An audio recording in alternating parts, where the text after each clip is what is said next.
Olá, eu sou o professor Diogo Comba, o Diogão, da redação de Português e Literatura também. É assim que você me encontra nas redes sociais, professor Diogo Comba. Peço para que você se inscreva no canal, deixe o seu like, ative o sininho e deixe aí um comentário também, marcando um amigo, uma amiga, um colega, uma colega que vai fazer a prova do Enem, já na semana que vem, já no próximo final de semana. E como você viu aí no título, olha só a pergunta que eu coloquei. Será que o presidente Lula deu spoiler sobre o tema da redação do Enem 2023? Por que eu estou falando isso? Fui lá nas redes sociais do Lula, mais precisamente no Instagram, e observei algumas publicações dele que caberiam muito bem como temas da redação do Enem. Assim como eu fiz recentemente nas redes sociais do INEP e do MEC. E você vai observar que algumas têm uma espécie de interseção. Como assim? Tanto o Lula quanto o INEP e o MEC citaram, beleza?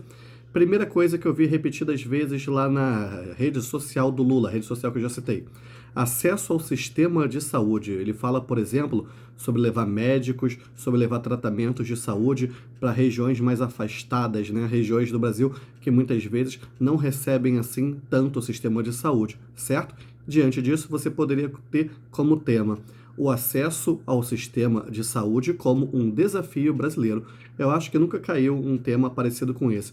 Já apareceu um tema com o eixo temático da saúde recentemente, quando a gente viu lá o estigma relacionado à saúde mental no Brasil. Beleza? Segunda possibilidade do tema, agora um tema no eixo da educação, a questão da alfabetização de crianças, algo que eu vi bastante também lá nas redes do INEP e do MEC. E você vai observar que tem dois temas do eixo da educação nessa listagem aqui de possíveis spoilers ou o grande possível spoiler do governo do presidente Lula. A terceira possibilidade, eu vi mais de uma publicação do Lula falando sobre isso, o acesso à moradia digna no Brasil. Tem um momento que ele fala sobre Minha Casa Minha Vida, tem um momento que ele fala sobre mais 2 milhões mais 2 milhões de novas unidades habitacionais, né? 2 milhões de novas casas pelo Brasil. Como eu já falei, né? O Minha Casa Minha Vida, mais de 2 milhões de unidades. Enfim, você pode dar uma olhada lá no meu canal na Rede Vizinha. Cara, tem vários vídeos sobre isso. Questão da habitação no Brasil, questão do acesso à moradia digna no Brasil. Algo que eu vi bastante também nas redes sociais do Lula, falando sobre os problemas climáticos. A gente poderia ter como tema, mais uma vez, a questão do desafio. Os problemas de ordem climática como um grande desafio brasileiro. Que problemas são esses? A gente viu enchentes na região sul do Brasil e uma estiagem muito grande na região norte, mais precisamente em Natal. Algumas imagens que chocam bastante a gente.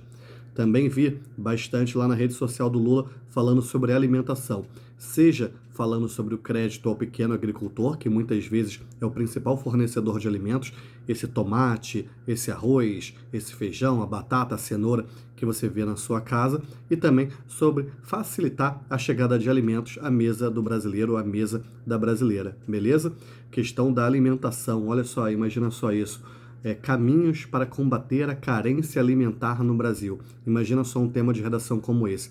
No Enseja, a gente já teve um bastante parecido, que foi a questão do desperdício de alimentos. A gente poderia ter, quem sabe, um parecido, né, mais ou menos nesse eixo temático também, falando sobre paradoxo alimentar brasileiro. Como assim? Desperdício de alimentos enquanto tem gente passando fome. Um grande exportador de alimentos enquanto tem gente passando fome.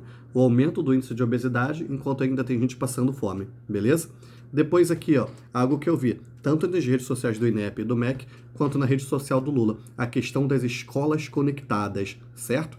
Recentemente eu viajei para a região norte do Brasil, fiquei 2 dias numa comunidade ribeirinha, 2 dias numa comunidade indígena e vi como lá, mesmo com o professor, mesmo com a professora em sala, acompanhando os alunos, a escola precisa ser conectada, certo? Isso lá em Manaus, onde eu estava, a algumas horas de Manaus, na verdade, 6 horas, 8 horas aproximadamente de Manaus, eles se comunicavam diretamente com Manaus para tirar dúvida, para ver materiais, para ver propostas, tudo isso sempre com uma professora em sala de aula. Por isso a importância das escolas conectadas, até para facilitar um censo escolar, para evitar a evasão escolar, beleza? E o último tema aqui, que eu vi bastante nessas redes sociais do Lula, a questão do combate ao desemprego. fala, por exemplo, que durante o governo dele o desemprego acabou caindo quase 8%, alguma coisa assim nesse sentido. Então vamos lá, nessa listagem a gente viu eixo saúde, eixo educação, o eixo aqui moradia, né? É um tema um pouco que se difere desses dois anteriores, o eixo meio ambiente, o eixo alimentação, que não deixa de estar dentro de saúde também, educação com as escolas conectadas e a questão do emprego aqui. Mais ou menos 6 possibilidades de eixo que a gente viu aqui, até porque a educação, os dois relativos à educação, a gente acaba colocando no mesmo espiral, beleza? No mesmo prisma. Olha só que palavra bonita, não sei nem de onde eu tirei espiral para falar a verdade, certo? Enfim, pessoal, falei aqui 7 possibilidades de tema. Faz o seguinte, só para me ajudar no engajamento, fala aí qual deles você preferiria que aparecesse. 1. Sistema de saúde. 2. Alfabetização. 3. Moradia. 4. Problemas climáticos. 5. Alimentação. 6. Escolas conectadas. 7. Empregos. Deixa aí nos comentários, aproveita por favor para marcar alguém que você sabe que vai fazer o Enem na semana que vem também. Que a força e a inspiração estejam com vocês, sem dizer adeus jamais.